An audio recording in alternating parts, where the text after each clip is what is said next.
नमस्कार, मैं राजश्री त्रिपाठी आपका अपने संस्कृत चैनल संस्कृत विद राजश्री में स्वागत और अभिनंदन करती हूँ।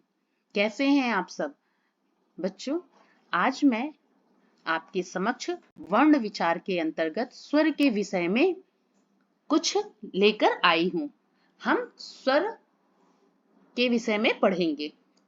चलिए देखिए, वर्ण विचारः वर्णाः, क्या लिखा है यहाँ? वर्णाः, वर्ण। संस्कृते इदानीम् अष्टचत्वारिंशत् वर्णानां प्रयोगः भवति। संस्कृत में यहाँ 48 वर्णों का प्रयोग होता है या हुआ है। 48 को क्या बोलते हैं? 48 को संस्कृत में अष्टचत्वारिंशत्। ठीक है। ते मुख्यतया भागत्रयेण विभक्तयाः सन्ति। ये मुख्यतः 3 भागों में विभाजित होते हैं। नंबर 1 स्वराः, स्वर। नंबर 2 व्यंजनानि, व्यंजन। नंबर 3 अयोगवाहश्चेति और अयोगवाह। ठीक है, चलो देखो स्वर प्रकरण। संस्कृत भाषा में संस्कृत भाषा में मुख्यतः 3 प्रकार की ध्वनियां होती हैं। कौन कौन सी? स्वर, व्यंजन और अयोग वाह। ठीक है। स्वर, चलिए अब हम देखते हैं स्वर किसे कहते हैं। स्वर से तात्पर्य है जिन वर्णों को बोलने में कम आयास या वायु को कम संघर्ष करना पड़े उसे स्वर कहते हैं। ठीक है। अब बच्चों देखो कि स्वर कितने प्रकार के होते हैं। स्वर मुख्यतः 3 प्रकार के होते हैं। कौन कौन से? ह्रस्व स्वर, दीर्घ और प्लुत।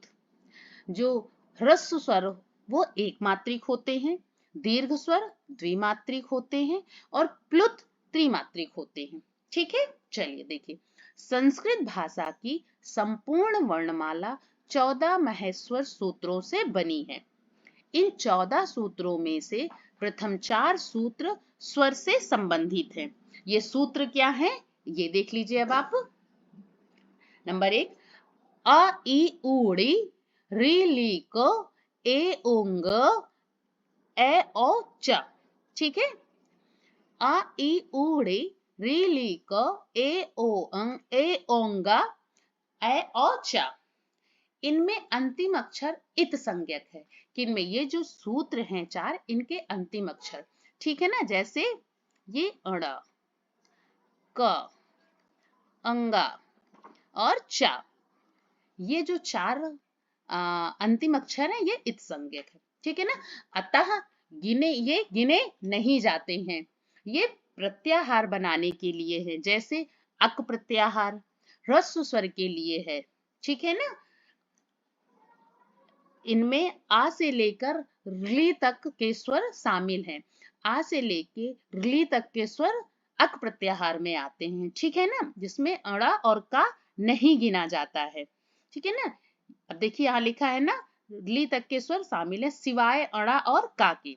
चलो, स्वरों का प्रसिद्ध नाम अच भी एक प्रत्याहार है। अच में आ से लेके चा तक के सारे वर्ण आते हैं। स्वरों का प्रसिद्ध नाम अच भी एक प्रत्याहार है। ठीक है ना। अच प्रत्याहार में सभी स्वर आते हैं। सॉरी, वर्ण नहीं, अच प्रत्याहार में सभी स्वर आते हैं। ठीक है ना। चलो अब हम आपको स्वर विभाग दिखाते हैं। स्वर विभाग कैसे होते हैं।